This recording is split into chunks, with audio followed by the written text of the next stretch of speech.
Hello, people of YouTube. It says I'm live, so here we go. I haven't done a stream like this in a long time where I just talk to you.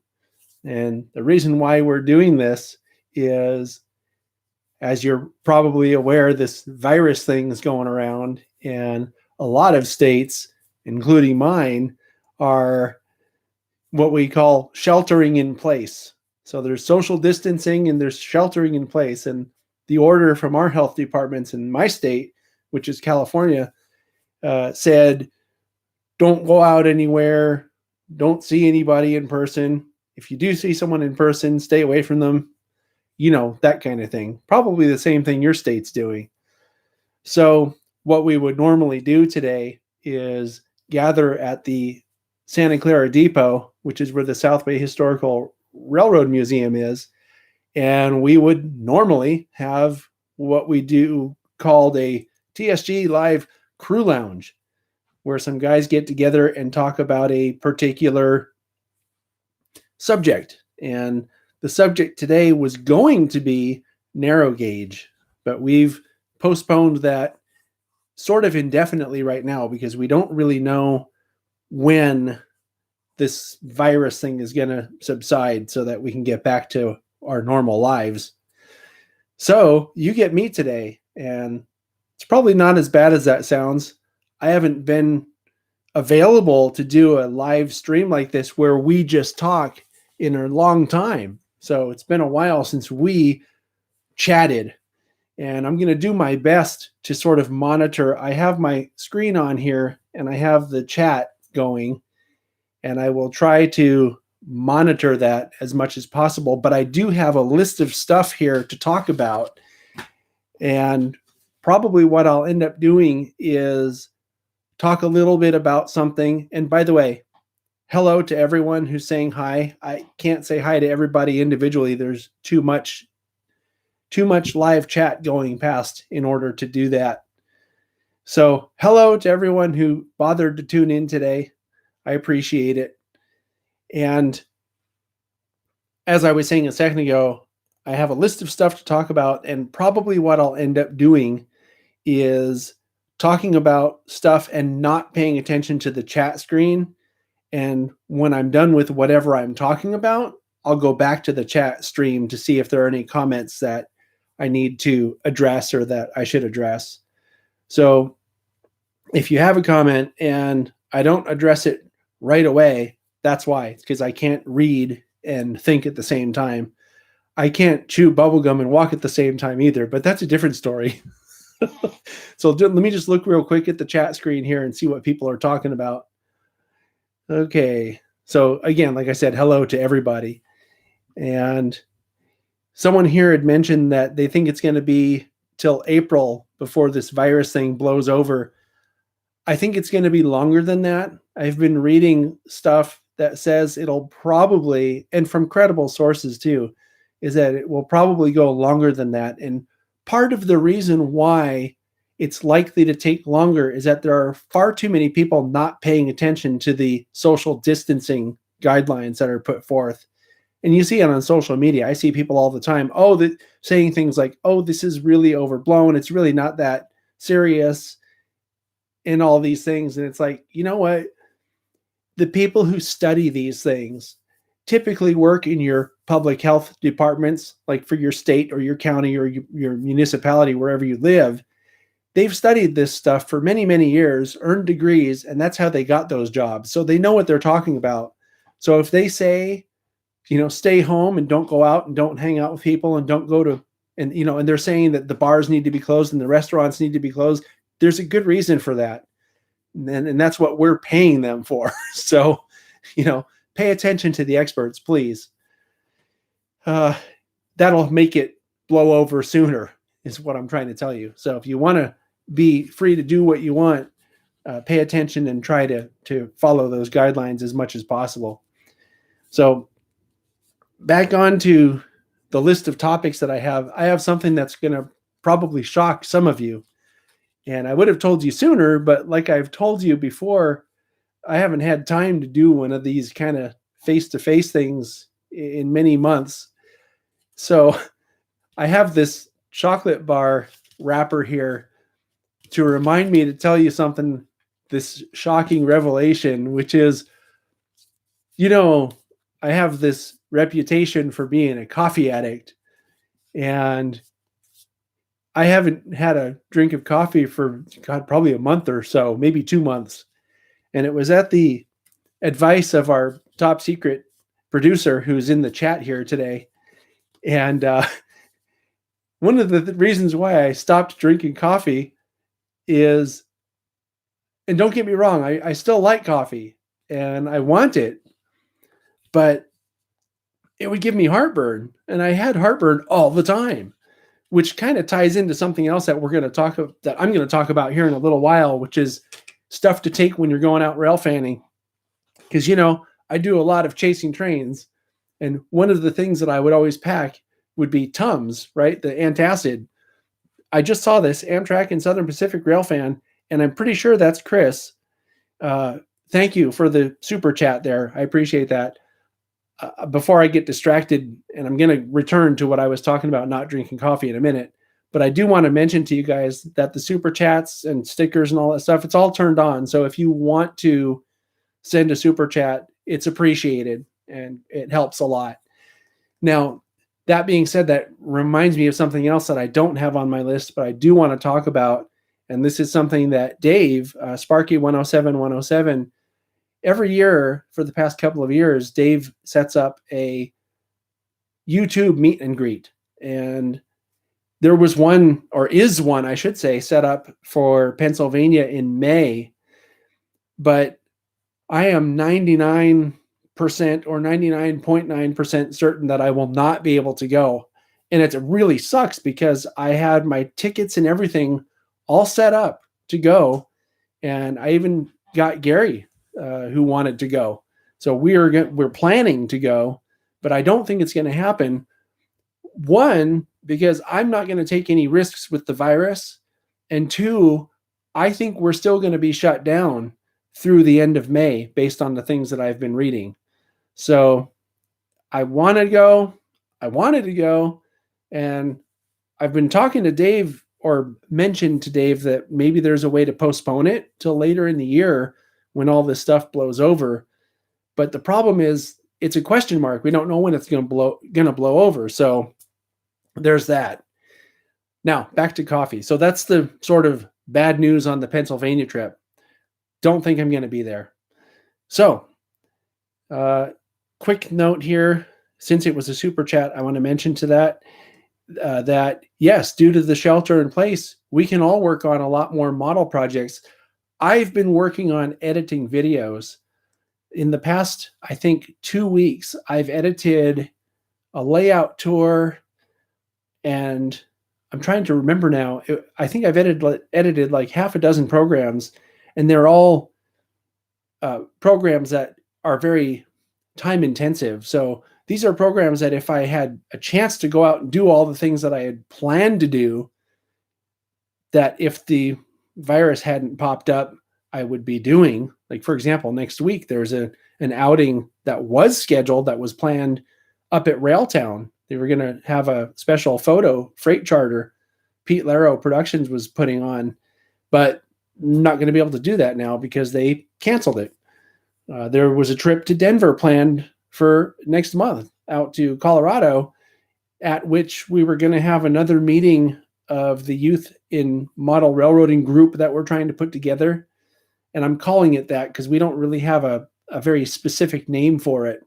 Youth in Model Railroading is actually the name of a program that already exists in Colorado, but we're trying to come up with some other name. And it was something I've talked about on podcasts, where we're trying to put together a program that organizations of any size, whether they be museums, model railroad clubs, Girl Scouts or Boy Scouts, or even church groups, school groups, after school groups, whatever, can go to a place on the internet and find a downloadable resource that they, for free, that they can just take, and it'll have lesson plans and all kinds of other neat stuff in it to get kids to use their brains.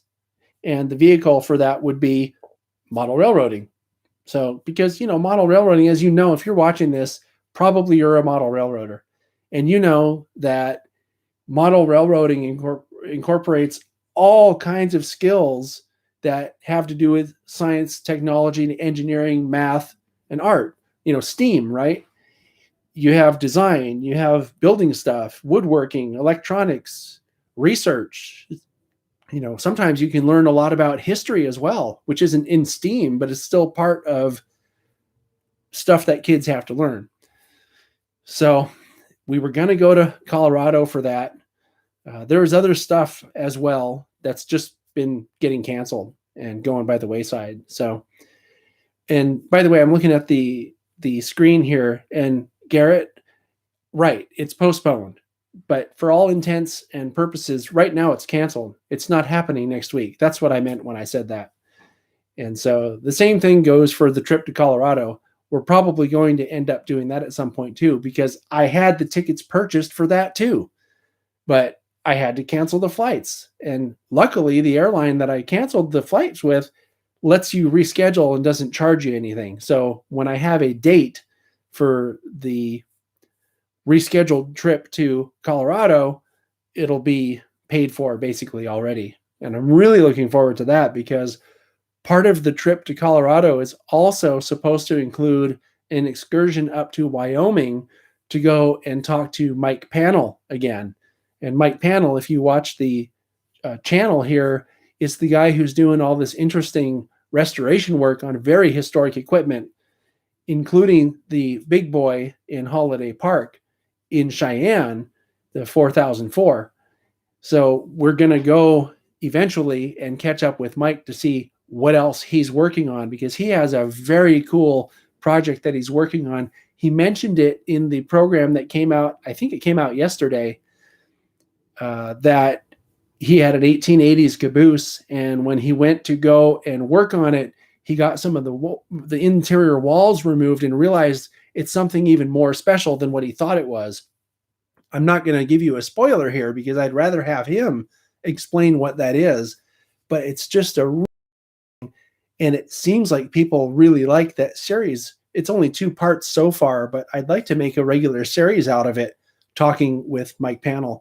Super nice guy. Anyway, so there is that. I wanted to mention that we're going to be just having to reschedule a bunch of stuff. Luckily, I have enough in my archives here of projects and excursions and footage of events that I took last year that I can continue to edit probably through June, I'm guessing, and have enough content. So I'm not too worried about that yet. And plus I have models here that I can work on. I haven't done a video about working on models in a long time either. So not too worried about that. Going to try to catch up here on the chat real quick. So James Brasil is here. Hi, James. And John Dyson is here. Hello, guys. And let's see, Sparky's here. Hello, Sparky. Brandon. Nancy Jaime was saying something earlier. Oh, Miguel Chavez is here. Oh, Kennedy's here too. Kennedy Gauger. I think I'm saying that right. Gauger, or Gauger. I remember Kennedy. Kennedy actually did I think it was a clinic for his local NMRA that was about putting weight in your models. And I had a conversation with him about my Easy Weight Calculator, which was an app that I had developed for the iPhone a couple of years ago. So it's nice to see you, Kennedy. I'm glad that you're here. And I hope I'm remembering that's who that is correct. Sometimes I don't have the best memory when it comes to things like this.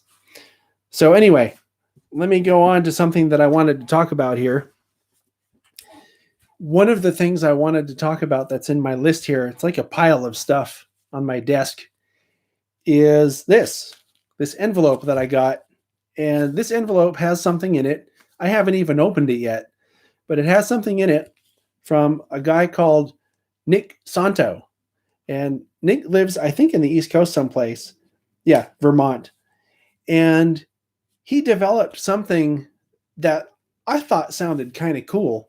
And he contacted me a while back saying, hey, would you want one to try out? And you can make a video about it. So I said, sure.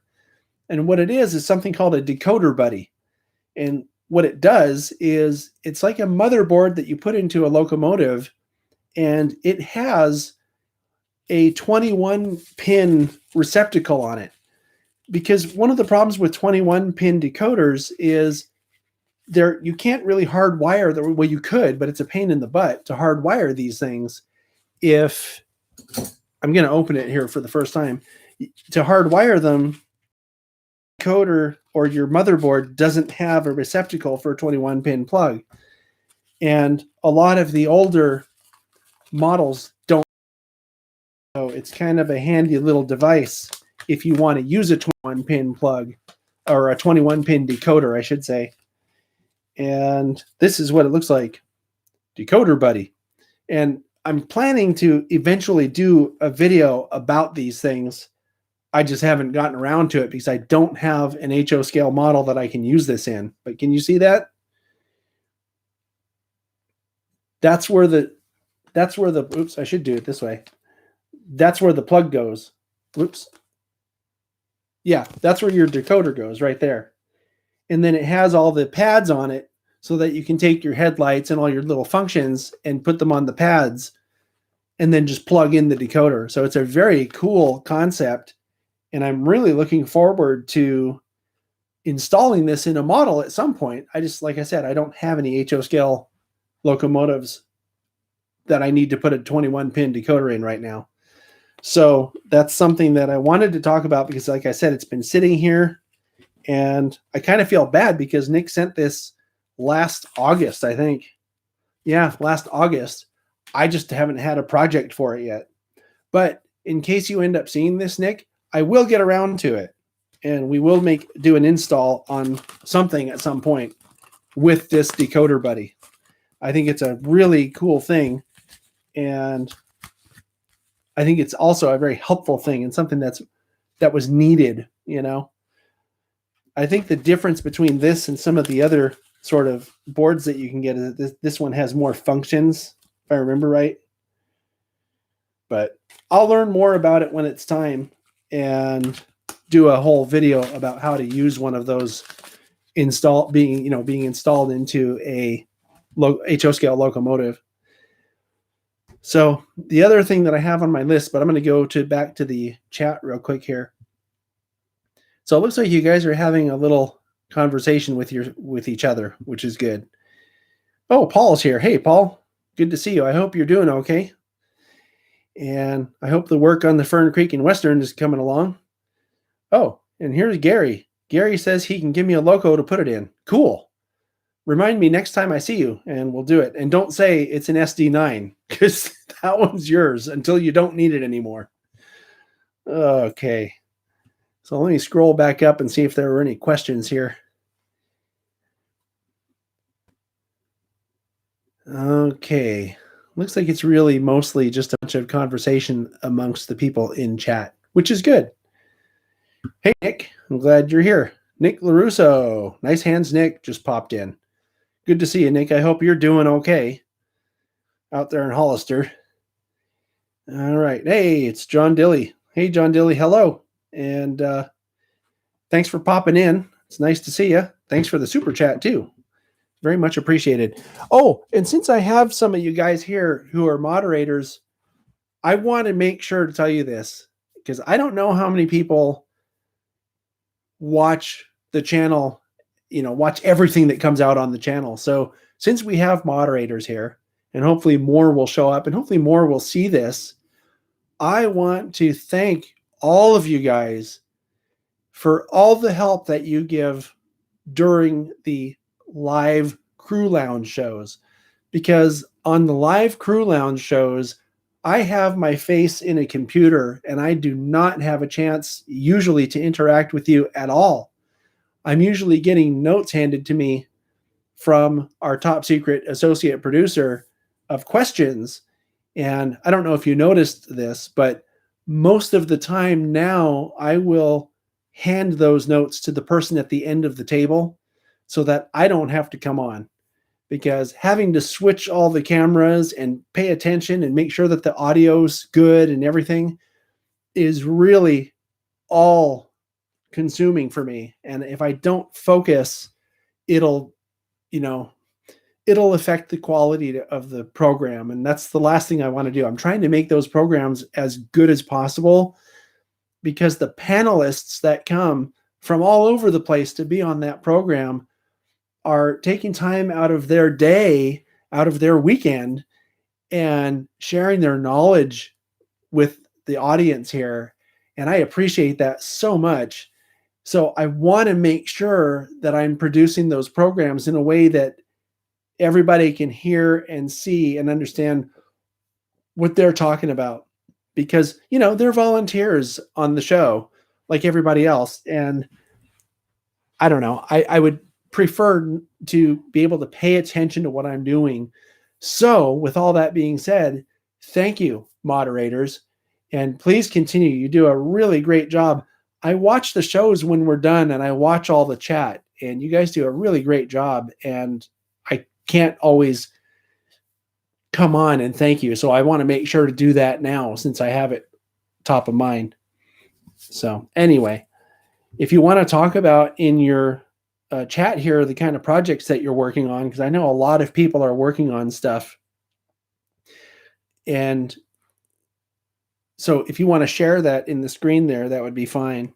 Something else that I want to talk about that's also top of mind, because right now I'm in the process, what I was doing here right before I went live, is I was editing an episode of Model Railroading with Jack Burgess.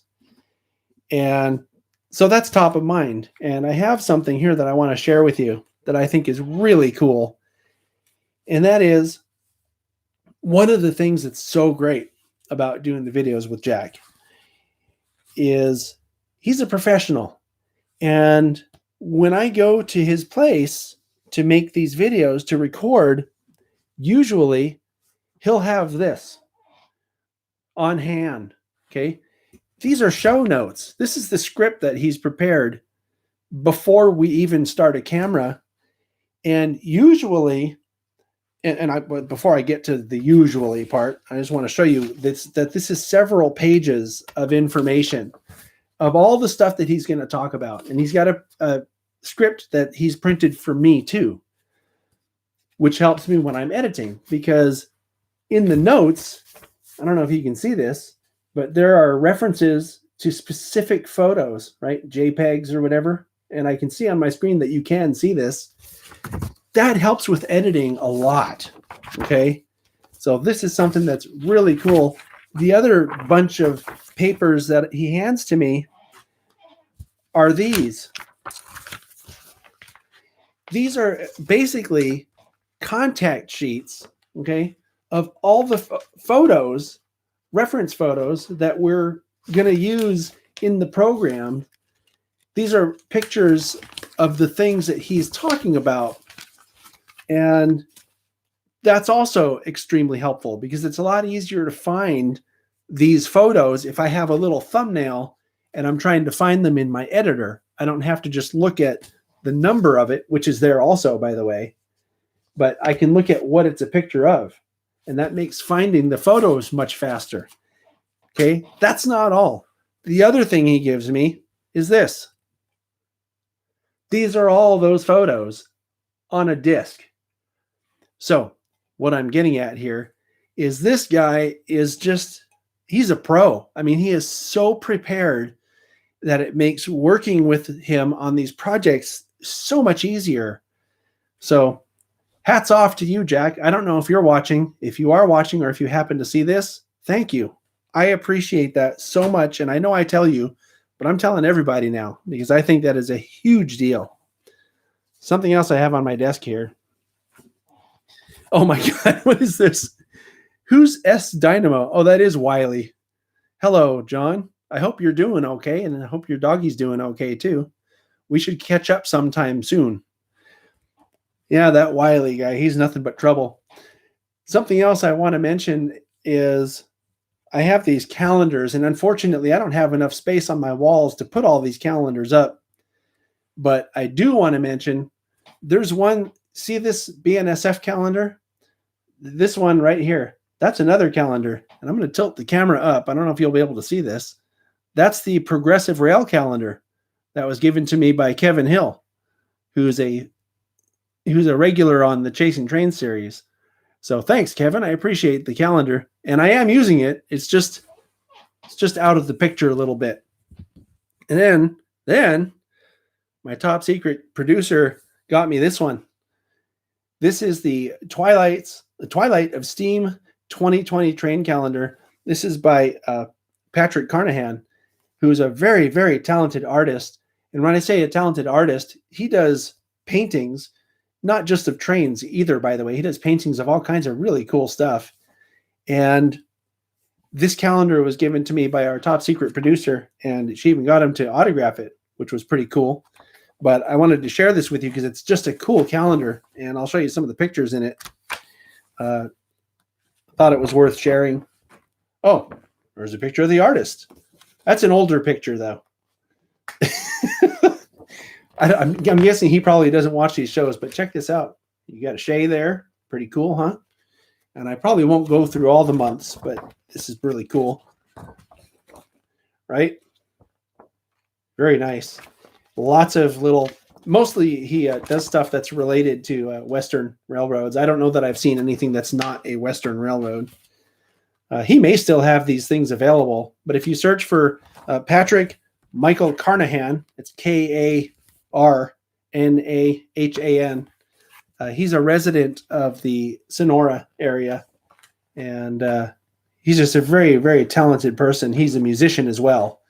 So when I say artist, he's an artist really of a lot of things. Super, super cool calendar. So that's another thing I had to share. And we're almost to the main topic here. How am I doing so far? 26, 27 minutes. This is good. I'm going to go back to the chat real quick and take a look. We have some people talking about their projects. Very good. And Valley Local says hi from Old Saybrook, Connecticut. All right. Hey, Chris Adams. I think I heard you talking on the Model Rail Radio show yesterday. Thanks for joining us. I'm glad to see you here. I see that we now have Owen. That's Echo 5562. Hello, Owen. Hope you're doing well. I'm sorry, I don't know everybody by name here, so I'll have to go by screen names too. Murph is Rich Murphy, also known as Murph, or I guess Murph. You've seen him on TSG Multimedia before. He's the one with the DCC in the box, the NCE thing. That's a really cool program. And yeah, so that is Chris Adams. Okay, very good. I'm glad to see you here. I did not know that you... Are you a regular watcher? I don't remember seeing your name show up before, or did you hear about this from the Model Rail Radio program? And by the way, since I'm mentioning this, I'm going to... Let me see here. Glad to have you on. Looking forward to hearing you more. Thanks for doing the webcast, helping us get together. Cool. Yeah, that's what it's all about too, Chris. And I've got to say that one of my inspirations for doing live shows like this is the other guy that's talking in here. It's Dave. You know him as Sparky 107. This guy has a weekly live stream like what I'm. It's worth watching. People have a lot of fun. I think it's really a lot of fun, and that's really what it's about. So now on to the main topic. Unless you guys, let me keep looking at the chat here real quick and see if there's any. Do you guys? One thing I want to do before we're done here is do a question and answer, because we haven't done this in many months. So I would like to kind of touch bases with you guys and see if there's anything that that I'm doing wrong or should change something or whatever. So, and if you have any questions, you can always. It says my connection is unstable and I need to wait while they're reconnecting. So I'm not seeing if it's reconnected. Can you guys? Oh, here we go. It looks like it's back now. I had a message on my computer screen that said that the connection was unstable. So I was kind of waiting until that went away to continue talking. So what I was saying is, I was hoping that you guys could give me feedback on here if there's something that you want to see more of, or that you're maybe think I could do better, or maybe I could do worse. If you want to do flattery, that works too. I don't have any money to send you, but it's always nice to hear nice things. And let me see here. Nancy says, I like the model. So much other stuff that I was filming last year, but we have a model. You're going to get a little sneak preview of our schedule here, because I schedule all my programs on a printed calendar. Just works for me. We have a Model Railroading 101 coming up, actually 2 of them. One of them is in May, and that's going to be about direct traffic control operations, right? An operating session at Silicon Valley Lines here in San Jose. And then we have another Model Railroading coming up in July. So yes, I actually do have programs scheduled out all the way into July. That's actually as far out as they go right now. And there's a lot of programs to fill in between now and then. But I'm actually solid, believe it or not, I'm actually solid up through the end of June, with the exception of podcasts. I have stuff scheduled every Saturday up through the end of June. So that's the benefit of all the traveling and going out and capturing raw footage that we did last year. Huge amount of raw footage. And I've got something like 4 or 5 drives of archives here in the studio. Actually, you can see them. They're right here. That's my archive drives. So, and they're archived by year. So I'm actually, I feel like I'm really scattered, but I'm actually pretty organized. So with that, I want to talk about this.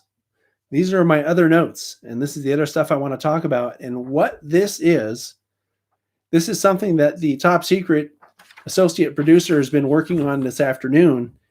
And she has it titled The Essential Ingredients for Chasing Trains. Okay. So, we like to do chasing trains. This is something that we always do, and we have a lot of fun doing it. And this is part of the reason why. This is the stuff that we always have to take. And sometimes you take some stuff, and other times you take other stuff. It really depends what the nature is of the excursion that you're going on. So right at the top of the list, can I start this now? And if you have any ideas, you can put them in the chat screen here. So the first one, and this is huge. I can't tell you how huge this is. The first thing you have to bring, no matter what, every single time, is the right attitude. Okay? Because there's nothing worse. Believe me, I know. There's nothing worse than going someplace with someone who doesn't want to be there or is complaining the whole time. And I've done plenty of that. Hopefully I'll never have to do that again. And hopefully you won't either, because it sucks to be around people like that. So part of that has to do with being flexible. Okay, so if something happens that was different from what you had hoped, you know what? It's okay. You're supposed to be out having fun. So you roll with it and do something else. One of the things that I always say, and I hold to this, is that if I go out chasing trains, I'm out with my friends. And it's not about the trains for me. Now, if we see trains, great. That's kind of what you went out for. But it's really about hanging out with your friends, as far as I'm concerned. So ask Sparky. We went out. We didn't see a lot of trains sometimes. But we had fun, didn't we? That's what it's about. You go out to have fun. I think of it as like something like fishing. A lot of people go out and fish and they just throw everything back because they're out there to relax. They're out there. If they're out there with their friends, for example, they're out there to hang out with their friends, float around on the boat or hang around at the side of the lake or the river or whatever, and just kind of relax with your friends and have a beer, whatever, that kind of thing. So being flexible is part of that. If you go fishing and you don't catch any fish, so what? Unless you're starving and you need the fish to eat. So that's one of the most important things. So I have a bunch of junk here off camera. Now, depending on, again, the nature of the excursion you're going, you might want one of these. This is a scanner that helps you pick up the radio transmissions of the people running the trains. So, example, we went out to Niles Canyon a couple of weeks ago. They had a special freight charter. And because it was it was a chartered trip that was being run and people paid for it. We didn't pay for it. I couldn't afford to. It was very expensive, a few $100s. So we went to chase the train from places that were publicly accessible. And because we didn't know what they were going to do, frankly, I don't even think they knew what they were going to do until it was time. I brought my scanner because during the excursion, you would have people on the ground telling the people on the train what to do and where they wanted to go next, as you know, for the charter. So that was very helpful. Sometimes you may want to take a scanner with you if you're going out to Railfan main lines, because if you know the line well enough, you can use your scanner to figure out where the trains are. So, for example, on all railroads, you have mileposts, and railroads use mileposts to identify where the train is. So you may pick up a dispatcher telling a train engineer, go to milepost 67 and hold at the siding there. Well, if you know the line well enough to know that milepost 67 is south of where you are, you know where the train is. And you can use things like timetables, even old timetables that were published years ago still have mileposts, and the rail lines generally don't change enough to make a timetable like that unusable. So that can be very helpful, a scanner. Something else I'll talk about that just came to my mind is if you're chasing trains, it also is very helpful to find a spot on the line that has a signal.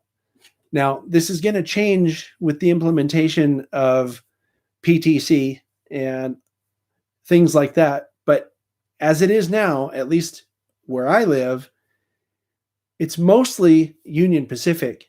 And generally, Union Pacific on the lines that I've railfanned use what they call dark signaling. That's what I call it. I don't know what they call it, but I'm pretty sure it's something like that. What that means is the signals stay off. And I think it's just to save energy or to save on the LEDs or the bulbs if they happen to be signals with bulbs in them. And what happens is when a train enters the block at either side, the light comes on.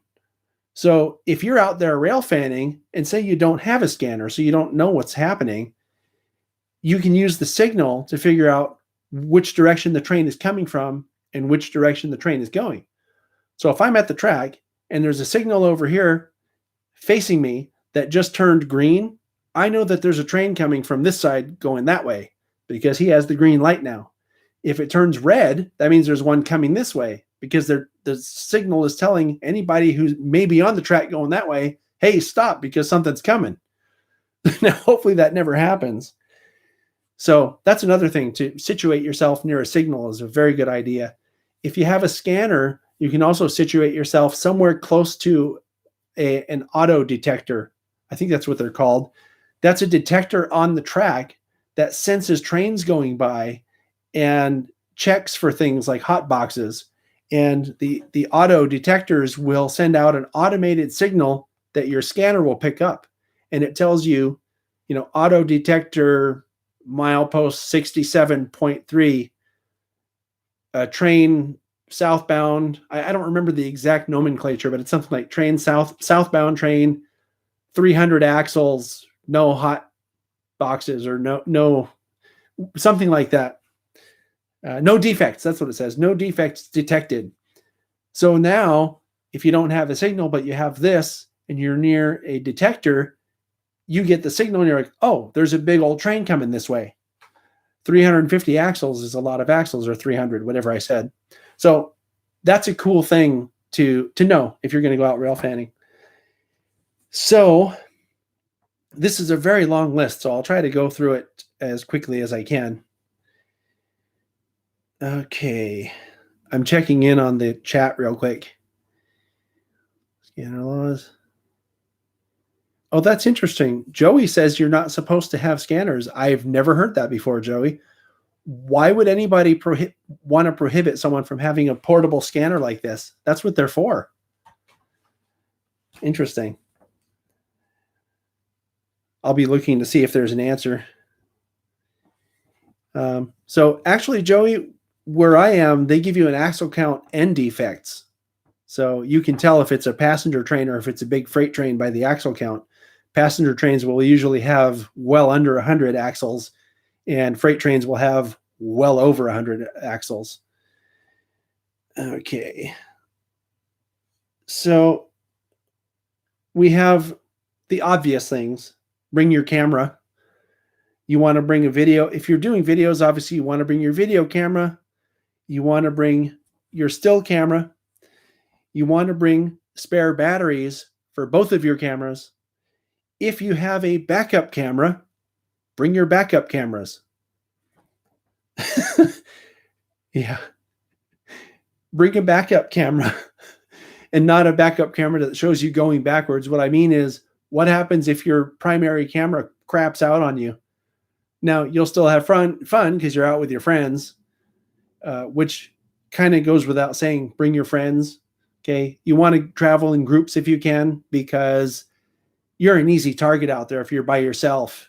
And chances are, if you're carrying around expensive equipment, people who are up to no good will mug you, and you don't want to lose your equipment for that reason. Something else important is if you're taking photos with a DSLR that has a physical shutter and you want to be considerate of the other people in your group, it's a good idea to step away from any video cameras that may be recording the sound as well, because the clacking of your camera or clicking of your camera may ruin somebody's audio, whether you intend to or not. So as far as video cameras go, it helps to know the camera. And this is something I'm thinking about maybe doing a video on next month. I'll get to that hopefully toward the end if I remember. Well, I'll tell you now since it's on my mind. I'm thinking that if the shelter in place and social distancing orders from the health departments continue through the end of next month, I'm going to do another face-to-face like this with you. And in that one, my idea will be to talk about use of your camera, and I'll give you some tips on how you can use your cameras to make better videos of prototype trains and probably of model trains as well. So as far as cameras go, one of the huge things that I always do is have a tripod, because unless you're really, really steady, and most people aren't steady enough to do it this way, you can't film just handheld. I can get away with it because I know how to use the camera. Like, you don't zoom up if you're going to try to do a handheld shot. You try to take as far of a distance shot as possible. And luckily for me, my cameras have a button that I can push that gives you additional, what do you call it? Motion. Can't remember the name of it. It limits the motion. Stabilization. That's it. Automatic stabilization. So I want to talk about, it's here. Travel companion. Nobody should chase trains alone. Put yourself at risk for all kinds of things. What if you're out by yourself at some remote place and you step on a rattlesnake? Well, that could be really bad news. Okay. What if you're out by yourself and you have a health issue, right? Even young people have heart attacks. Just saying, something that could happen. She said, the top secret companion said that it might be even better to have a caravan of friends. So not even just have, one person with you, but have another car with a few other people. We've done plenty of Chasing Trains episodes like that too. So that's a good idea. Oh, here's a good one. Wear a jacket, or what I will add to that is dress in layers, because depending where you are, now if you're in California and it's summertime, you probably don't even need a jacket, but you would want to have something that covers your arms and your neck in your head if you need it. So a hat and some kind of a sun shirt or something like that. You may have, I see what Dave said here. Sorry, I get distracted when I'm looking at the chat. That's why I'm trying not to look at the chat. Wigs. He's making a joke about the rattlesnakes because we saw a rattlesnake when he was here visiting. That was real exciting. We didn't even know it was there until it started making that noise, which, by the way, doesn't sound anything like what you hear on the TV. It doesn't go like a castanet. It actually sounds more like a hissing noise. So as I was saying, you could use a light jacket like this, even if it's hot out, if you want to keep the sun off of you. You could also use sunscreen, although sunscreen even has its limitations. So something you may have noticed is that I usually have on sort of a long sleeve shirt, and it's either a tannish colored shirt or a very green colored shirt. If you watch Chasing Trains, you'll notice I wear that very often, and it's for that reason. I also usually will have a hat because you don't want to get too much sun on your ears or your scalp or whatever. So that's a good idea. Always have layers of clothes. Something else that I like to do is always wear long pants. Now, if it's really hot and you don't want to wear jeans, you can get lightweight pants from like a sporting goods store that are breathable, but they still cover you. And that's to cover your legs from the sun. And in case you have to go, traipsing through some kind of a field or something, you don't want to have bare legs and have your socks exposed if there are those little stickers, the plants with the little spikes on them and stuff. That sucks. You start getting those on your socks and then you get them in your shoes, and nobody wants to deal with that, do they? Here's a big one, and this is a huge one for me. Always, always, always have extra batteries and extra memory cards. Now, I'm lucky. The video cameras that I use have internal hard drives. So if there's a problem with a memory card, I can just go to the 64 gigabyte internal memory that the camera has. If your camera doesn't have that, you'd want to have extra cards with you. Something I want to mention, and this is also part of being prepared, and I'm going to say it sounds like a no-brainer, but you'd be surprised. Make sure your batteries are charged too, because I've been out with people who either forget their batteries or they bring extra batteries that they didn't bother to put on the battery charger. What good is that? So charged batteries are good. I mean, it's okay. Look, if you're going to just, do half the day, or, you're not going to get a lot of shots or whatever, to have your extra batteries not charged, it's not going to kill you, but always have enough batteries, because nothing's going to suck more than if you run out of juice, right? Someone on the video, on the chat screen, is saying to bring a roll of toilet paper. I guess. I mean, right now that might be a problem though, because of all the toilet paper hoarding that's going on. Hey, maybe all those people are getting prepared to go to do Chasing Trains episodes. They're buying up all the toilet paper. It's odd. As much as I've chased trains, that has never been a problem. I don't think anybody that I've gone with has ever had to take a dump out someplace, or if someone did have to take a dump, we would find a restaurant or someplace. As a matter of fact, we even have a new nickname for one of the restaurants that we would frequent on Chasing Trains episodes. And the episode that it happened was Chasing Trains. We went to Promontory a couple of years ago, or a year and a half ago, and we had to stop in at a Denny's because one of our train chasers, Mike, had to take a dump. So the entire episode, while we were out in Utah and coming back, we were calling Denny's Dumpies instead. So usually you can find a place that you can take care of that business, and hopefully they'll have toilet paper stocked in that place. So Shane does make a point though. When you got to go, you got to go. Hopefully you wouldn't have been eating too many beans the day before and not have to worry about that problem. So Top Secret Producer said, download your map into your phone, which is actually a very good idea. If you're going to a place that you're not familiar with, you could have a printed map, like AAA. You can still get printed maps from AAA. If you're a member there, they're even free.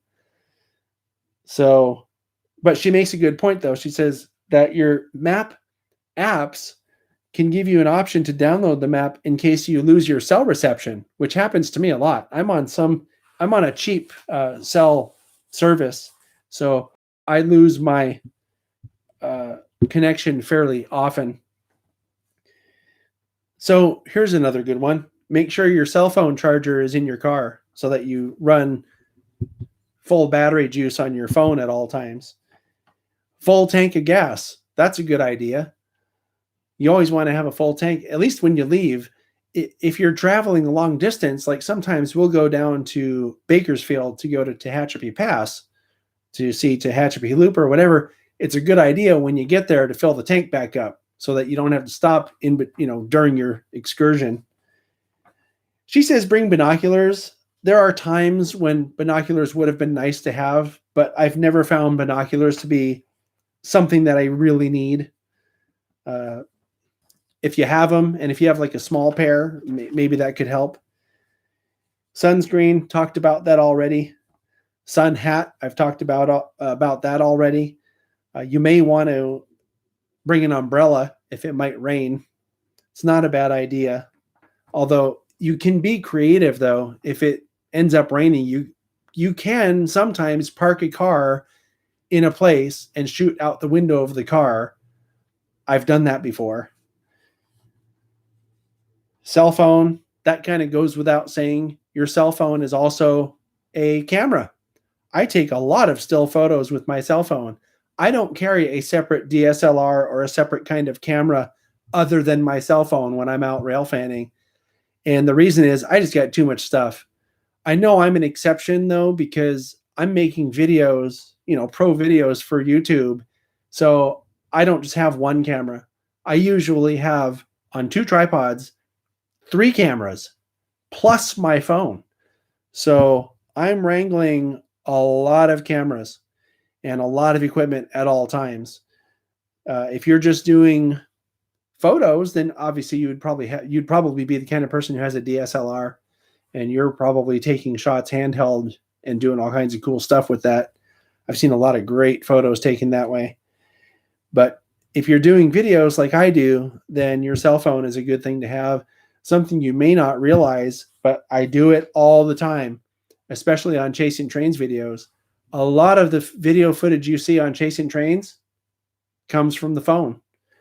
And now I know how to use it though, so that does make a difference. If you know how to use your iPhone or your smartphone, you may not need to have a fancy camera, right? So backpack, obviously, you need something to put all the stuff that I'm talking about in. So I always have a backpack. Something that's not on this list, but I always have in the backpack is a pair of earplugs, because sometimes the trains that you're chasing can be very, very loud. And if you're next to or near a grade crossing or something and they're blowing the horn, tell you what, man, that is some serious decibels. You don't want to get hearing loss because you were out chasing trains. Not a good idea. Bandana. She says bring a bandana. I will tell you, I have never brought a bandana, but she finds that very helpful because you can use it to wipe sweat. You can use it to wrap around your neck so you're not getting sun exposure on your neck. It is a good idea. I've just never done it. What I use instead of a bandana, or I suppose that could be considered similar to that, is I have a cloth that's one of those microfiber cloths that I will use to wipe the lens or the view screen. Usually I'll do it the night before when I'm getting prepared for a trip. I'll clean up the cameras with that cloth, but I have them with me when we go as well. Something else that's kind of cool is that the sun shirts that I talked about earlier that I wear, the tan one and the green one that I always have, they have a little thing. I'm going to show you on my coat because I'm not wearing one of those shirts, but they have a little sort of a microfiber cloth that's sewn into the corner of the thing down here. So if I had a microfiber cloth, I could use that part of my jacket, to wipe off the glass surfaces or lenses. That's a good idea. Okay. And by the way, I'm looking at the chat real quick. And Nancy Jaime says his name is Damien. So I'll try to remember that, Damien.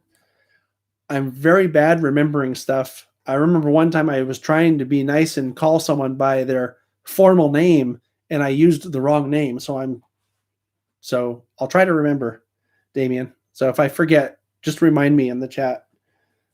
I'll remember this time because I've seen it just now. So Top Secret also says, bring mosquito repellent. This is something else I've never brought. Although there is one time I could have used it. I was up in a place called Marysville at a junction called Binney Junction for a video in the A Day At series. And the mosquitoes there were vicious. I had long pants, a coat like this, and the mosquitoes came out at night. And I'll tell you what, I had this up, and the damn mosquitoes were biting my face. I had mosquito bites. That was really bad. I've never seen mosquitoes that vicious before. So, yeah, mosquito repellent might be a good thing to have. She says bring folding chairs. That's a good one because depending, again, on the excursion, if you're really chasing, like if you go to Tehachapi and you're going to chase a train or Donner Pass, one of these long places where you can get ahead of a train and stop and get out and get shots of it, chairs may not be necessary. But if you're going to go someplace and park your butt somewhere for a long time, then a chair is a great thing to have. So how about a reusable water bottle? That's great. Or if you want to throw a case of water in the back, although I have to say that I try really hard not to use disposable, water bottles like what you get at the store, because it is such a waste of plastic. Tell you what, when they sell you the case of water, they're really just selling you plastic bottles because the water costs nothing. So it's good though, because you could get dehydrated pretty easily, especially if you're out during the summer. It's happened to me. So I always have it's a big metal reusable thing. And if I'm out for a trip where we're staying at a hotel overnight, I will fill that thing with water and ice. Ice makes it last longer. Because it takes a while for the ice to melt. So you'll have water for most of the day. And usually if you're stopping in for lunch at a restaurant or something and you ask them, they'll fill it back up for you. So that's always a good thing. Okay. So a long sleeve shirt, talked about that. You can get these from hiking and outdoor adventure, things like REI, places like that. Roadside assistant membership. This is a good idea if you're a member of AAA or something like that. So if you get a flat tire or whatever, you're prepared for that too, because that can really mess up your fun. So talked about long pants. I want to talk about appropriate shoes. That can be a killer too. If you have to go out across a field or walk someplace over rough ground and you're wearing shoes that have very thin soles, that's not good. So it's good to have hiking type shoes. I prefer to wear hiking boots that go up to my ankle. That can also help if you happen to run into a snake and it has bad aim. It might try to bite you low enough where your shoe saves you. And yes, rattlesnakes are a real concern, and you have to be really careful. That's something else. You may forget when you're out because you get excited and you're trying to get out to a spot to get the shot you want, and you're going to go across a field. You better pay attention to where you're walking, because if the snake knows that you're there first, it'll make a noise and it'll alert you, because all it wants to do is get away. They're not out there looking to bite people. They're out there chilling. They don't expect you to show up. So if you go out there and you hear some weird noise, just stop and let it go away. Because really that's all they want to do is just slither away. So, here's a good one. Windscreens. People always make fun of my cameras because they have eyebrows on them. That's what we say, or a mustache or something. And what I'm talking about, I have one here, so I'm going to grab it real quick. I'm going to be off screen for a second. Check this out. If you guys watch the channel, you've seen this before. See this little fluffy stuff on the microphone? Let me put it up here so you can actually see it. See this fluffy stuff on the microphone? That's fake fur from a fabric store. You can buy this stuff at any fabric store. You'll have to wait until the fabric stores are open again because of the virus, but that's what that is. And you can use double-sided, you cut it out in the shape of your microphone, you use double-sided foam tape, and you just stick it over your windscreens or your microphones.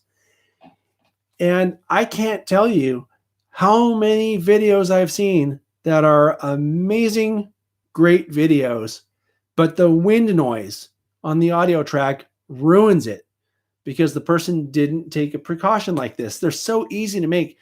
I have a video on how to make this. As a matter of fact, it's the same ones that are on this camera. I posted this video to the channel when I got this camera, I think 2 or 3 years ago, on the replay. So if you watch this later, or if you're not watching this live, I will put a link in the top right corner of the screen right now. You can click on to go see how to construct your own windscreens. And I've done that for friends too. So that's a big one for me. Unless you don't care. I mean, if you don't care and your audio, if you don't care if your audio sucks, then don't worry about it. Now here's one. Depending what your goals are, and this is something that came up on a Crew Lounge episode a while back. Gary's logbook. Okay. Maybe you're not taking pictures, or maybe you want to document what you saw. Well, guess what? We have these amazing little logbooks that Gary made many, many years ago. Look at this. Copyright 1983. You see that? It's going in and out of focus. Sorry about that. Copyright 1983. So this is an old idea, but a good one. If you want to keep track, check it out. You can keep track of everything that you saw in written form. I think that's kind of a cool idea. Gary gave us a bunch of these that Top Secret was selling for $2. If you want one, talk to her in here. And I see that Toyman Television just showed up. Hello, Dale. I'm flattered that you came on to say hello. It's nice to see you. Thanks for joining us. I'm in the middle of talking about going out railfanning. Now I'm going to tell you the most important thing about going out railfanning. You need to have your TSG shirt, okay? You got to rep, man. When you're out railfanning, you got to let people know that you're watching the channel. You can get these on Teespring. This is my own Life, Liberty, and the Pursuit of Trains. That's the newest one that I designed a while back. It's one of my favorite designs. And it has a big old logo on the back. So if you're not wearing your sun shirt, look at that. People know what you're watching, man. They'll know that they will know that you're part of the best audience on YouTube, the best viewers on YouTube right there, buddy. So don't forget your TSG swag. You can get a phone case that says Chasing Trains on it. That's a very popular item, as you'll see on one of the upcoming Chasing Trains episodes. You can get, trying to remember what else I put out. Stickers you can put on your car, little Chasing Train stickers so people know you're chasing trains. Geez, what else? Someone in the chat knows I got my train crew shirt on because I knew I was doing this today and I wanted to rep, man. I'm also part of the best audience in YouTube land. So that's a good one to have. I'm going to wrap up the Chasing Trains portion of this show with to always remember to bring your friends and to have a good attitude, because there's nothing worse than being out there with a downer, a Debbie Downer. If you can't have fun going out chasing trains, even without seeing a train, you're doing it wrong. That's all I'm going to say about that. One last thing, and this goes for if you're sight impaired, which I'm not really sight impaired when it comes to distance, but I can't tell on this little video screen, right? Or on my phone's screen, I can't tell if it's in focus unless I have these. So if you need them, always remember to bring your glasses. And in my backpack, I have a spare set of glasses just in case I need them. That's a pretty big deal for me. And finally, especially nowadays, how about hand gel, right? Say you get out someplace and this has happened to me where we stop in for lunch, or say you're not stopping in for lunch. Say you're out someplace in the boondocks and you're not going to be able to stop for lunch. So you have a snack in the backpack, which is something I forgot to mention, but I'm mentioning it now. Well, you want to have clean hands, right? So how do you clean your hands? You have hand gel, hand sanitizer. That's a good idea. Something that I don't always remember, but that's a great idea. So with that, I'm done with all the stuff that I had planned here.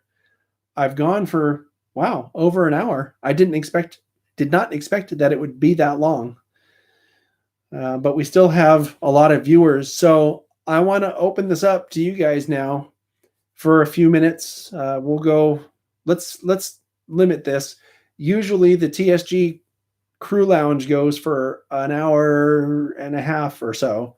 So I'm going to try to keep this to no more than an hour and a half, which means we have about 20 minutes or so to do questions and answers. So I'm going to pay more attention to the live chat now. And if you guys have any questions that you want to ask me about the projects that I'm working on, the equipment that I'm using, if there are any questions about maybe production tips or something like that, because I've been doing video production for a while and usually get pretty good results. So I'm willing to answer stuff that you have. One thing I'm going to mention, I touched on this a while ago when Chris Adams popped in on the chat, and I was talking about model rail radio, and I didn't talk about what it is. So I want to mention that real quick. There's a guy who, he's actually from Australia, but I think he lives locally here in downtown San Jose. His name is Tom Barbalet. And my friend Murph, who was on earlier, he may still be here, I don't know, told me about model rail radio. And basically what it is Tom does a monthly show, and he's actually going to do it more often during this time of viruses and stuff, where people who are part of the model railroading community basically call in on Skype and talk to him about whatever their projects are, or it's really kind of a variety show. They talk about a lot of different stuff. And I've been wanting to join this conversation for months now, and I finally got around to doing it yesterday. So that's what I was talking about when I was talking to Chris Adams about model rail radio. You can find information about it. I think it's at modelrailradio.com. Gosh, I should have written this down. I didn't think of it before I started because I didn't think I was going to talk about it. But it's also on Facebook, Model Rail Radio. So you should look it up. And I'll be on one of the upcoming shows. I think Tom has to edit that before it comes out. So that's what I was talking about earlier. So here's Chris asking, will you be catching the big boy if and when it comes out to Sacramento area? Probably. And by the way, it will come out to Sacramento. Ed Dickens was in Sacramento, I think, a month or 2 months ago. He was in Sacramento, and chances are what that means was that he was scouting ahead, because here's something I learned when I talked to Ed during our interview, or actually it was off screen sometime after or before the interview that I posted here recently as a standalone program. One of the things that Ed Dickens has to do before an excursion with the big boy is to go out and see the entire line, because he's looking for things like clearances and turn radiuses and stuff like that to make sure that locomotive and tenders can handle the track that it has to go over. So it will come. It's just a matter of time. See, yeah, Dale knows. Ed always drives the route first, and he may be out there in a high rail. I don't know. But I do know that he scouts ahead. And chances are he was in Sacramento during his scouting trip. And he even made an appearance out at the California State Railroad Museum when he was there. I saw pictures on Facebook of friends who ran into him and said, "Oh my goodness, look who's here." And they posted pictures of them with him. So yeah. And like I said, chances are, unless I'm out of state doing something, I will almost certainly be trying to catch it wherever it's coming from, just because it hasn't been out here in a very long time. So here we go. We have Dave saying to let him know. Certainly, I'll be letting people know when I know. And let's see. Chris is mentioning that the tender is more important, and that's why I mentioned the tenders also. Just a recap on scanner laws in case I missed it. I did miss it, Joey. So in New York, you can own them, but you can't drive around with them. That is so weird. I don't know why a state would want to limit you, but okay. In California, it's, as far as I know, it's totally legal. You can buy them. They're portable like this for a reason, I thought. I wonder why New York is that restrictive. That's odd. So somebody wants to know, what sort of editing software do I recommend? I think it depends on the job that you're doing. So give me 1 second. I think that if you want to do what I do and want to make more pro style of videos, and if you know how to do it, Final Cut Pro for Mac is what I use. If you don't care and you're just piecing stuff together and you just want to throw a title on it or something like that, then probably almost anything, even the free ones, would be okay. I would be sort of hesitant to recommend something like that, but I'm also a stickler for production, and I use a lot of the tools to make my videos look as good as they can possibly look. I think I really think that knowing how to use your cameras and doing things like this, like I was talking about, the fuzzy stuff on the camera, the wind limiters, are things that make your final product a lot better. Because if you know how to use a very high-end editing program like what I use, you can take a pretty crappy video and turn it into something mostly usable. But if you know how to use your camera and get the best possible shot to begin with, you can use cheaper or budget or free editing programs and still have really great results with them. So I would also suggest, maybe ask your friends what they use, especially if you know a friend who's very good at this. Find out what they use and then use what they use, because that's a built-in support system in case if you have a problem. Say we knew each other and you live close by and you're trying to use Final Cut Pro and you run into an issue with it, you could come over here and I'd show you what I would do or how to fix it very quickly. So that might be a good idea to check with your friends what they use. Let me see here. Can't find a video on the windscreen. Okay, Sparky, it might be on channel 2. I'm pretty sure it's on this main channel. Listen to your scanner at home. Yeah, Vegas is one that I've heard of, Sony Vegas. Adobe Premiere is also a high-end one. Premiere, though, is very expensive because you have to pay a recurring monthly fee for that. If you use Apple products, iMovie is sufficient for what most people would want to do for YouTube. Okay. Program called ATCS. Yes, I do know about ATCS. And although it's starting to become less useful as they implement PTC, because they're not using the whatever microwave that they were using before. Toyman Television says Final Cut Pro 7. Yes, Final Cut Pro 7 was what I was using before I got Final Cut Pro 10. And I'm going to go away from chat right now for just a minute because I really feel the need to share this with you, Dale. If your Mac will run Final Cut Pro 10, and it's going to sound crazy, and believe me, I didn't believe this either. So let me tell you the story. I have a friend that works at Apple and works on their video software. And I used Final Cut Pro 7 for a long time after 10 came out.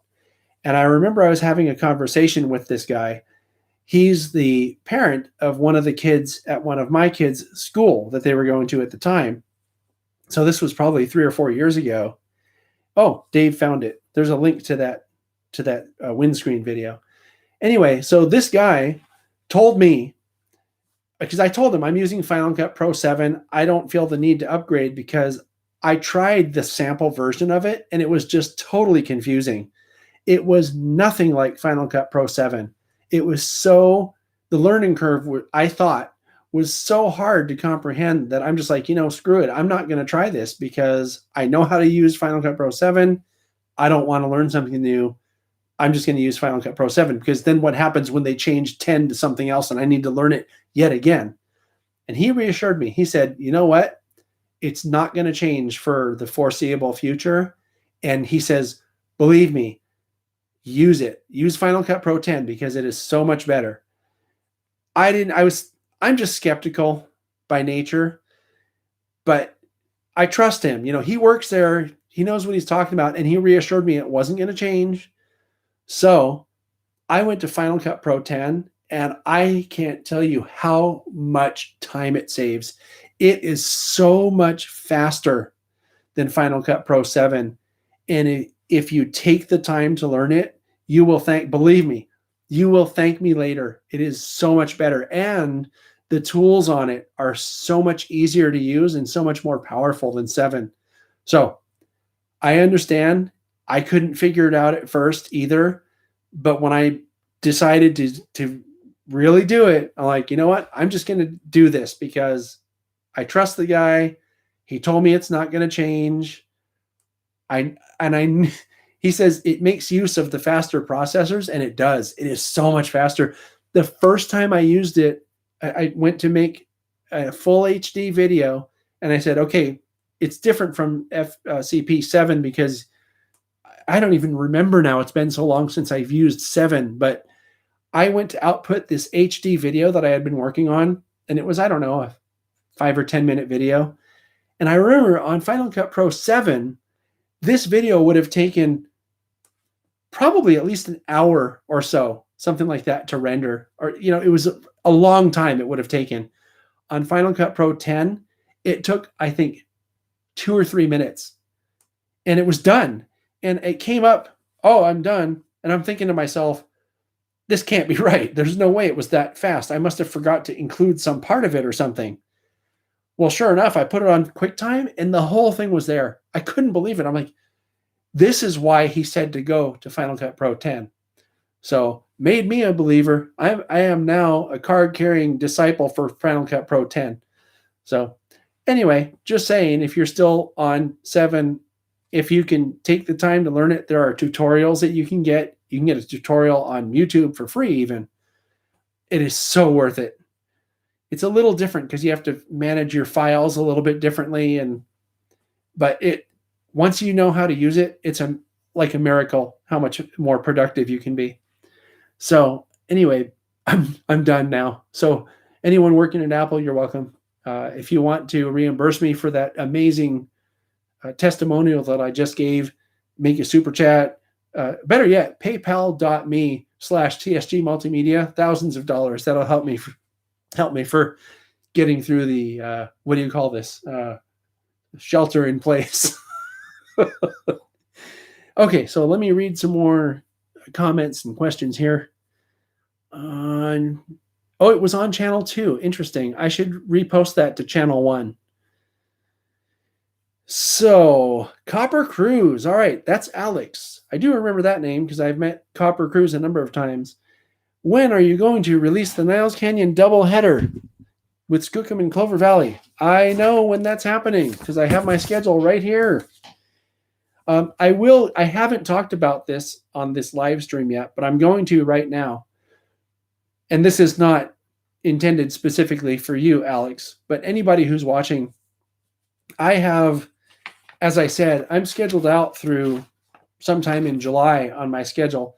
Like I said, they're not all the programs are filled in yet. But something that you don't know that I'm going to tell you is that if you are part of the TSG Train Crew on Patreon, a lot of these programs that are scheduled months from now, I will put up. As a matter of fact, right now on Patreon, you can see a preview of a layout tour. That's the most recent layout tour that I recorded. I recently finished editing that, and Patreon members are enjoying a preview of it up through today. So sometime tomorrow, probably, I'm going to schedule it into my schedule.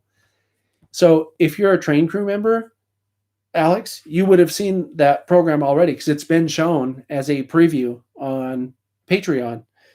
But to answer the question, it is coming out in, let's see, Chasing Trains, Niles Doubleheader, April 18th. So you're going to have to wait for about a month for that one. And let's see. Since I'm here and since I don't see a lot of questions popping up here, yeah, James, don't miss that. If you want to see the preview, definitely log into your Patreon and watch that because I'm going to make it non-watchable probably either late tonight or sometime tomorrow. It's a good layout tour. Dave Connery is a friend who lives in San Ramon. I met Dave in Jamestown at Railtown 1897 a few years ago because he's a volunteer there.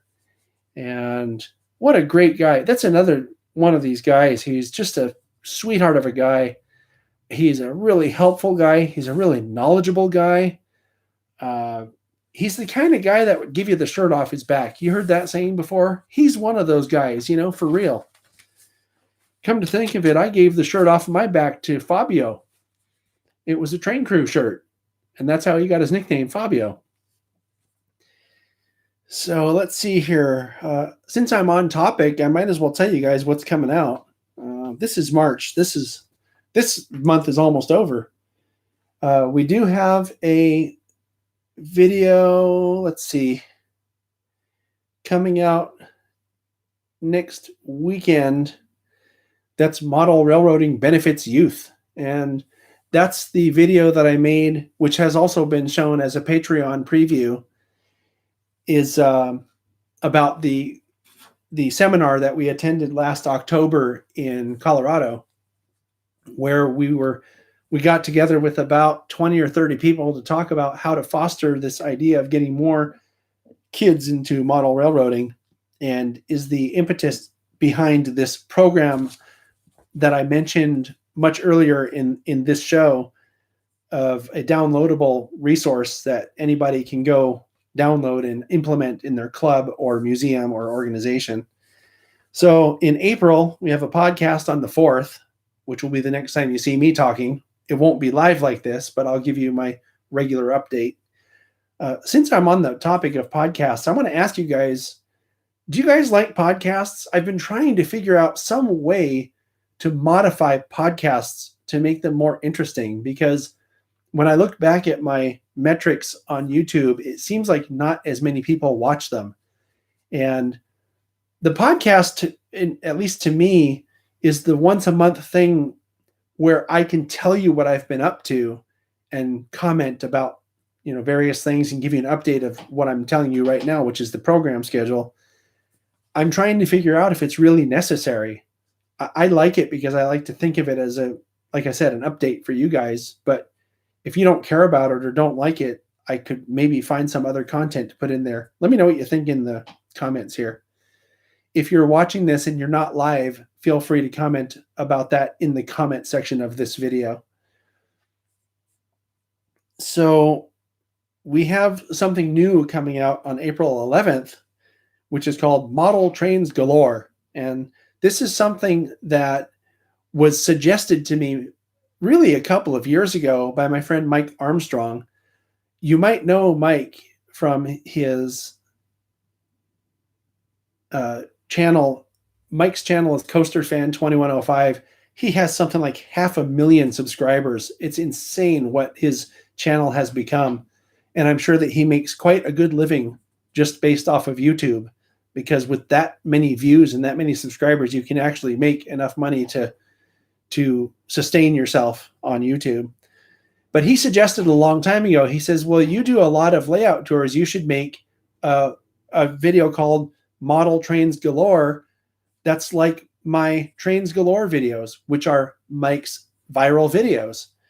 He did a video called Steam Trains Galore something like 5 years ago. And that was what propelled his channel to what it is today. A huge, huge channel. So I finally came up with Model Trains Galore. So I should thank you, Mike. And it's coming out on the day after your birthday. So if you happen to see this, happy birthday, April 10th. And that's I don't know, I feel like it's kind of a tribute to Mike. And so that'll come out on April 11th. Then we have what I just mentioned a couple minutes ago when Alex Copper Cruz was asking me when the Chasing Trains episode with the double header, that's from last year. And I forget now, I think that was in September when the PLA, Niles Canyon Railway, ran the double headers through Niles Canyon with the 2662T, or 2662T Clover Valley and 2442 Skookum. They ran double headers and we were out there for that. And then we have Model Railroading with Jack Burgess, which also has been previewed by Patreon members. That's coming out on April 25th. And that episode is going to talk about power tools, which is a really fun episode. In May, we have the podcast coming out on the second. It's always on the first Saturday of the month. So the podcast will be on the second. We have the layout tour with Dave Connery, which something I didn't realize until well after I had met Dave is that he's a master model railroader. He's on the list. If you look at the NMRA list of master model railroaders, it's only 600 or 700 people long, and he's one of them. And I didn't realize that until later. Something kind of cool is, I think, at least the master model railroaders that I've met, they don't say that, hi, I'm so-and-so, master model railroader. They're always very humble about it. And their work is kind of like that too. They don't, you can tell, but they don't wear it on their sleeve. And that's something I respect a lot. So here's a great one. I can't wait for this. This is one that I haven't set up as a preview in Patreon yet, but I'm thinking about doing it, which is Chasing Trains, Fabio Goes to California. This happened in January. Our friend Alvin Gilbert came out from Utah for, 4 or 5 days. And we went and did all kinds of stuff. It was kind of like when Dave came out last year from Canada, Sparky, and we went out and did a bunch of stuff.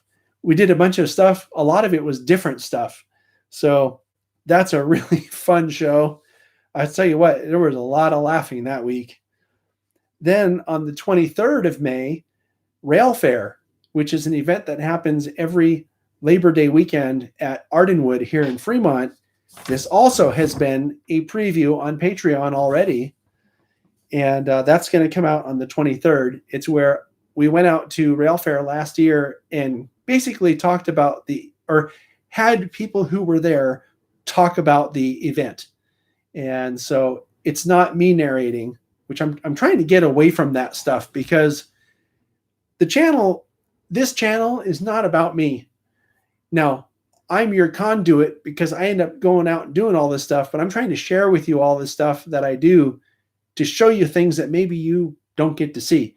So this is very self-indulgent. Being on the camera for an hour and a half, it's not something that I really want to do. I do think it's cool though, because I get to interact directly with you guys.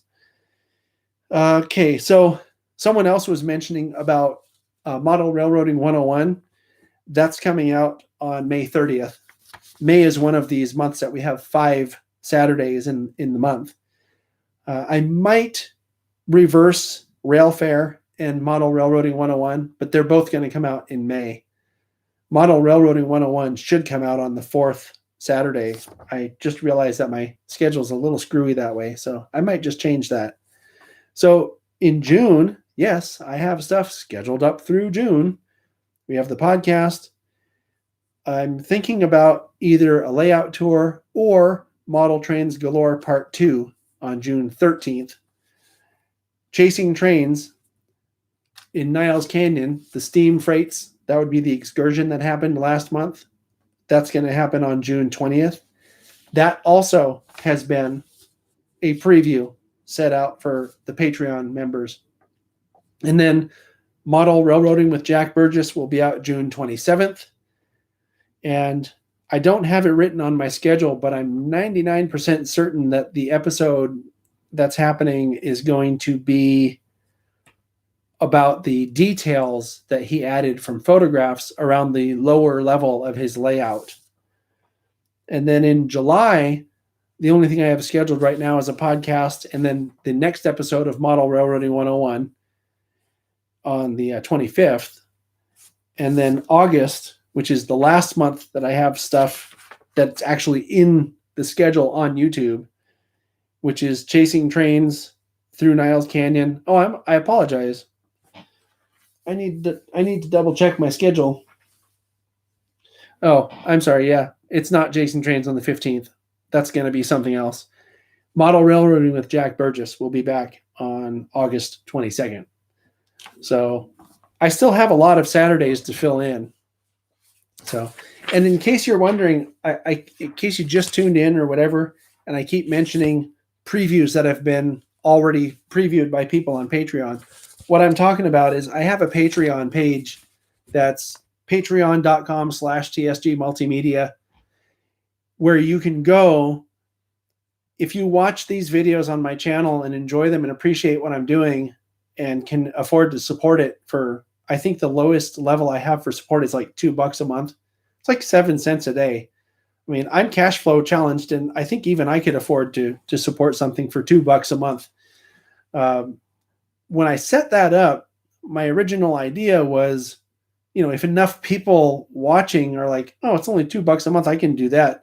Even if a small percentage of the 35 some odd thousand or whatever people that are subscribers here signed up at $2 a month, it would allow me to be able to afford a lot more travel to go out and do all these things and make videos about them, to make even more videos that you like. So I started this Patreon page, and you can go there and sign up.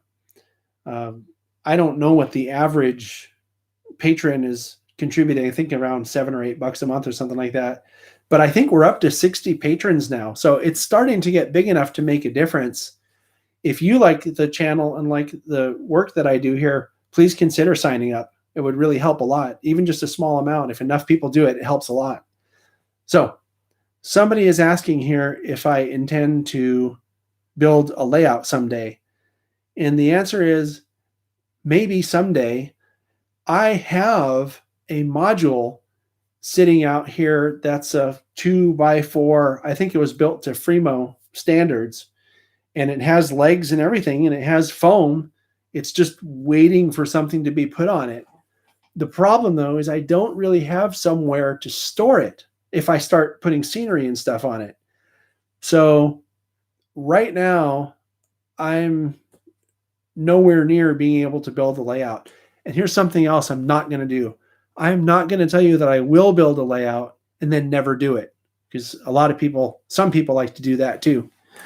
So someday, for now, I am dealing with the obstacle of space by belonging to the South Bay Historical Railroad Museum, which is here in Santa Clara.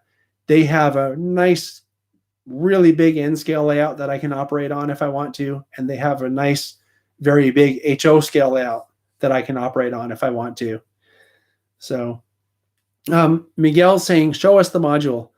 It's what I said, Miguel. Use your imagination. It's 4 pieces of wood with foam glued into it, and then I have detachable legs.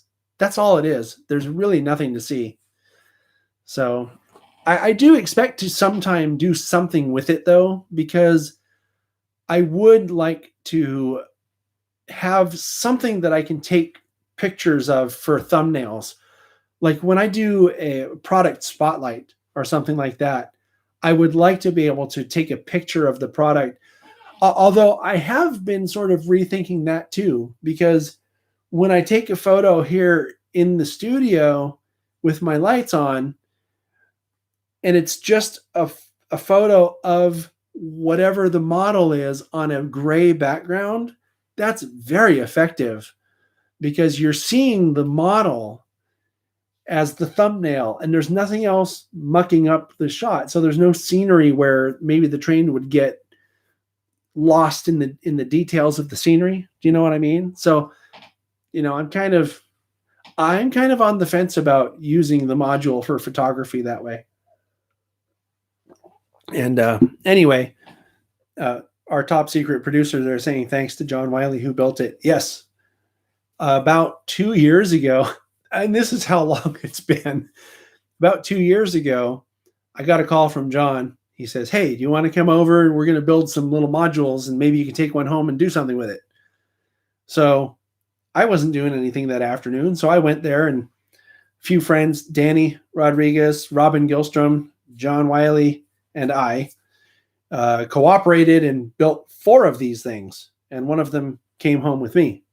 I think Nick was there. Wait, was Nick there? I don't remember now. I think it was just the 4 of us. But anyway, so, what am I going to tell you? It's been sitting out there ever since.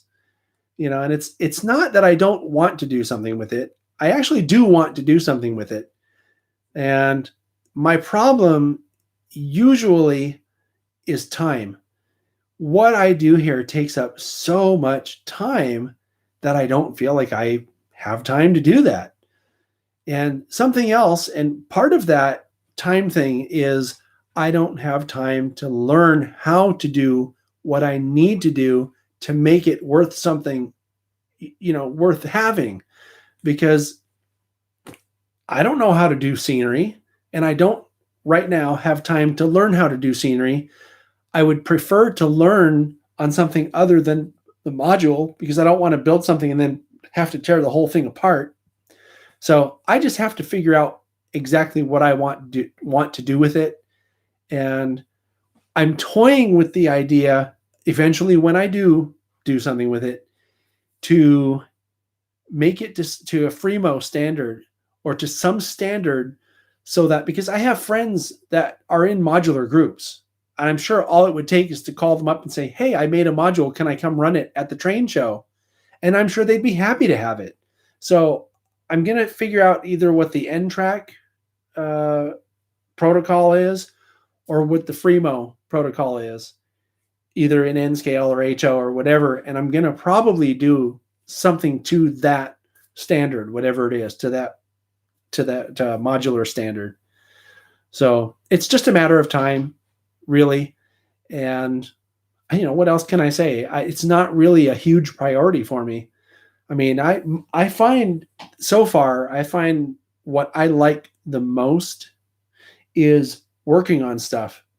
I've done these DCC installation videos on the channel, a number of them now, in N scale and HO scale, which answers Chris Acuna's question here, whether I'm N scale or HO. I'm both. I think I have mostly N scale stuff.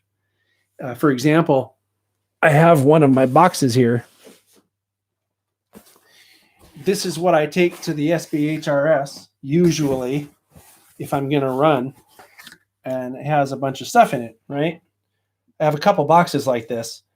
Now, I'm lazy though. So usually what I'll do, that's N scale stuff, right? I have another box that's HO scale up here. So usually what I'll do, because I don't really care, if I'm prototypically accurate or the right era or whatever. I just want to pull a train around the layout for a few minutes and have fun. So if I take my N scale stuff, yeah, I'll assemble the train. I've got some really awesome rolling stock from Exactrail that I've kept over the years from the product spotlights and N scale Friday programs that I've made. And it makes a really great looking train. If you like brand new trains, I haven't weathered anything. That's something that I do want to try though. I am going to try weathering sometime. That'll probably be the next thing I do, is start trying to do some weathering techniques on some of my rolling stock. But what I was saying is I'll take my HO scale locomotives to run on the HO scale layout over at the SBHRS, and I'll just pull whatever rolling stock they have on the layout, because there's a lot of club rolling stock there. And I shouldn't call it club, because it is a legitimate museum, but they call it club equipment when it's on the layout that's there. And I'll just drag that stuff around, or I'll put a couple of cleaning cars on the train and run that around a few times, because I don't care. I'm not trying to accomplish anything if I'm just there for fun. The operating that I really do have fun with are operating sessions. So I have friends like Murph, who was in here earlier, who belong to Silicon Valley Lines, and they've extended an open invitation anytime I want to go operate there or bring a friend to operate or something like that. I will go operate at SVL. I really enjoy that. And I have a whole series on operating sessions that's about 4. I think we're 4 into this thing right now that talks about operating sessions and operating, because that's what I like to do. Those are all on the Model Railroading 101 series. And there's one that's not a Model Railroading 101, but it was just my first ever op session, which was at the Crockett or the Carquinez Model Railroad Society. I have some friends there as well who have always sent me an invitation to go operate. That's a big HO scale layout. There's a layout tour for CMRS on this channel that you can go look at if you want to. It's a very big layout, a very nicely done layout. They have really fun operating sessions there. And then the other one that I've operated on is Roy Turner's garden scale layout. Yes, there is a garden scale layout, a very big garden scale layout that you can see a layout tour in the layout tour series of this channel. And it was built for, and he runs operating sessions on his garden scale layout. It's a very cool layout. And as a matter of fact, Roy Turner was a guest presenter on one of the Model Railroading 101 videos that was about JMRI that came out, I think, a year and a half ago or something like that. And in that program, he shows how he uses JMRI to generate the traffic for his garden layout operating sessions. Really cool. Another one that I'm really looking forward to is the Fern Creek and Western. That's a garden scale layout that's in Santa Cruz that you've seen on the channel a lot. As a matter of fact, Paul Nolan, who was in here a little while ago on the live chat, is one of the people that I know at the Fern Creek and Western. As a matter of fact, Paul and Eric Child is the person who owns the house where the layout is, and Trevor Park, who has also been on the channel numerous times, whether it was on installing DCC into a garden scale Shay, which is a great video with my friends Trevor and Kevin. Those guys are hilarious. We had a great time when we made that video. Trevor is the other person, and he's been rearranging with Paul and Eric. They're rearranging the entire layout at the Fern Creek and Western to be an operations focused layout. Now they're still going to be able to run roundy for open houses, but they're also developing, yards. And Trevor said that he's going to try to run an operating session this year on the Fern Creek and Western. So I'll be looking forward to that. I will most likely want to be one of the initial operators. In any case, I'm most likely going to document the session. So if I do a job, I'll do the job, and then I'll pick up the camera and document the rest of it with everybody else running. That'll be a lot of fun. Oh, there's Paul. Yeah. So anyway, I've been going much longer than I expected to here. This always happens when I get one-on-one with you guys. Maybe that's why I don't do it as often, because I'm starting to get hoarse now. So I should probably start wrapping this up. I'd like to know whether you guys have any more questions for me. I think I've answered all the questions that popped up in the live chat. If you have any more, I'll take maybe 1 or 2 more questions here, or I'm going to go, which is okay with me too at this point. Anything else? Going once, going twice. Did I miss any questions up in the chat? I don't think I did. Okay. Kevin Kevin Barweiler, keep going. I just got here. Dude, I've been talking for an hour and 45 minutes.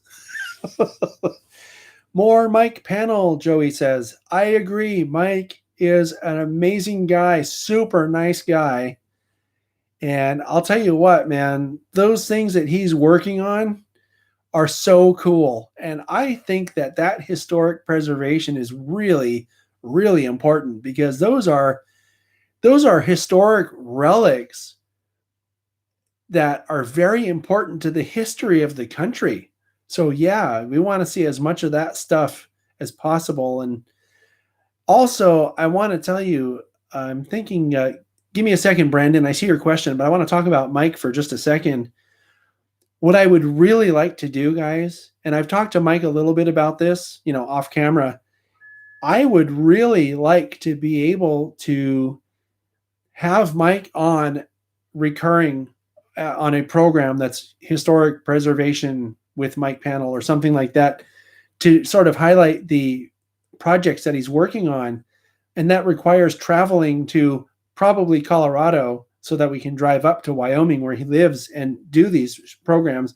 It's one of the shows I was going to do next month, or actually, next month, when we were going to go to Colorado.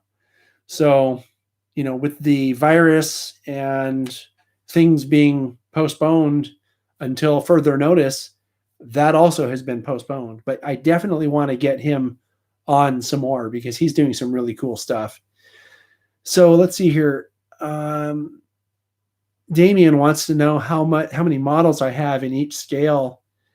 And the N scale stuff, I would estimate without counting, because I don't have a specific number for you. I probably have about 30 pieces of rolling stock and maybe 10 locomotives.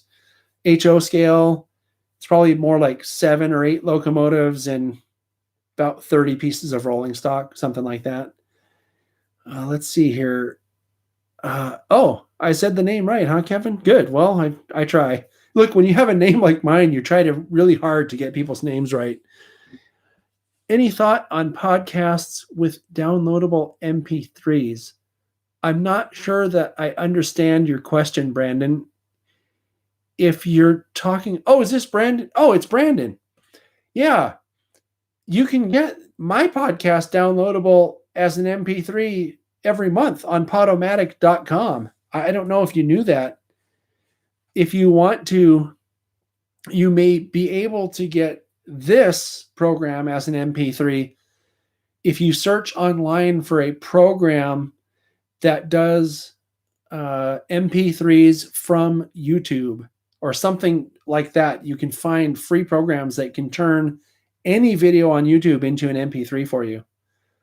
So yeah, try that. I have one. I don't remember what it's called. I'll check on my computer here. I didn't realize that was you, Brandon.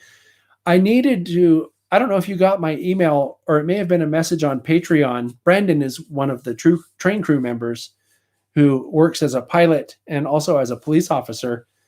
I asked you, when you sent the mugshot in the plane cockpit, Brandon, I sent you a message back saying I wanted to know what kind of plane it was and where you were going so that I could add that to the mugshot when I share it. So since I have you on here, maybe check your email and let me know, because I wanted to get more details before I shared the plane cockpit mugshot. But thank you very much for sending that. I got a real kick out of it. Now, I want to go back here. Said my name right. I'm going back on here to look through some of the comments. I didn't see. Okay. Sorry, there's going to be dead air while I'm reading this. Okay. Toyman Television as a guest celebrity. Absolutely. If Dale, if you're still watching, I'd love to have you come on sometime. If we come out or when we come back out to Utah, you'd be welcome to go with us on a Chasing Trains excursion, or if you wanted to come on the podcast as a guest for an interview or something, I think it would be really great to talk to you, because I know that you've done television production. So I'd really like to talk to you anyway, just to do some shop talk, because I think I'd love to learn some stuff from you if I can. So definitely, if you're interested in that, you can contact me. We're friends on Facebook, so feel free to contact me anytime. Okay, let's see here. I'm still reading, so forgive me while I have dead space here. Oh, I did not know this. Sparky says you can get YouTube Plus and download any video and play it whenever you want. I didn't know that. Something else YouTube Plus is really cool for is, if I'm not mistaken, I think that they take out the ads. So if you like watching TSG Multimedia but don't want to see all the damn ads that come on, get YouTube Plus and it'll take them out. Or, better yet, put the money you would spend toward YouTube Plus toward my Patreon. And when I get Patreon rocking and rolling enough that I don't need the revenue from YouTube ads, I'll turn them off. Okay. Have I ever tried to contact Tim Ring of Ring Engineering? Yes, I have done that, Merlin. I contacted Ring Engineering probably 3 years ago to find out if they wanted me to do a product spotlight on their system. And all I got back from them was some marketing stuff to buy it. And I'm like, I don't think you understand. By having it on the channel, you're going to get a lot of really great exposure. I just don't think they understand how that works. If you happen to know Tim Ring of Ring Engineering, you're welcome to have him get in touch with me if he wants me to show off his system. But he'll have to send me a system so that I can learn how to use it and show it. Let's see here. Toyman Television, if you get a chance to hang out with TSG, plan on a week. Oh, that's flattering, Dave. Well, we had fun, and probably most of it was because you were a cool guy to hang out with. So, yeah, Sparky, I agree. Patreon is a better place for people's money. I do like the fact that people are generous and like to contribute here in the super chats. But to be honest, Google or YouTube, well, Google owns YouTube. They take such a huge percentage of it. You're getting maybe half of what people donate. So I still appreciate it. And I really do, because half of something is better than all of nothing, as they say. But Patreon is definitely the best place if you want to support the channel. So, yeah. Oh, I didn't know, Dale, that you have a layout too. I do want to say, though, Dale, that I'm really impressed and happy for you that you and Karen both do things together that are creative things. I didn't realize that she's a designer, like a graphic designer too. She does a really neat job with her posts on Facebook showing what she's doing. So really happy for you guys and glad to know you. I don't know if you realize this, Dale, but we first met at the N-Scale convention in 2018. I knew who you were, but I don't think you knew who I was. But you were talking with DeBob, the N-Scale Man Cave DeBob, and I came over and wanted to take a picture with you guys. And I'm like, hey, it's all the YouTube guys. I didn't know if you knew who I was. One thing, I never assume that people know who I am, because I don't think of it that way. I'm just trying to make cool videos and share neat stuff that people like to look at. So it's kind of flattering that you remember, to be honest. But then the second time I think we met was at the National Train Show last summer, and I came up and you were sitting because you were having an issue with your hip or something like that. So, but yeah, you're YouTube famous. I think that your channel is a little bigger than mine in terms of subscribers. I really like, when I have time, which is almost never, I do like tuning in to watch what you guys do, because your adventures are pretty cool. I don't remember who I am sometimes either, believe me. So, oh, did you get your hip done? Cool. Is that going? Are you already past all your recovery and all that? Oh, okay. So you're probably still working on your recovery, huh? Christmas was only about six or what are we on now? Shoot, we're most of the way through March, so you got to be getting close to a full recovery by now. Cool. Well, I'm glad to hear that. I'm glad that you're doing okay. Excellent. So anyway, I'm not seeing a lot more questions coming up through here, and we can have our conversations offline if we need to. So we still have a number of viewers, and I'm going to wrap this up now because there aren't really a lot of questions coming in. So I want to thank everybody who tuned in to watch. I apologize again for not having the TSG Crew Lounge. I was really looking forward to it because I think narrow gauge is a cool topic. We had a great panel set up. Some guys that I really love to listen to talking about this stuff because they're so knowledgeable. And tell you what, I'm going to really try harder to get more of these crew lounge, the official crew lounge ones.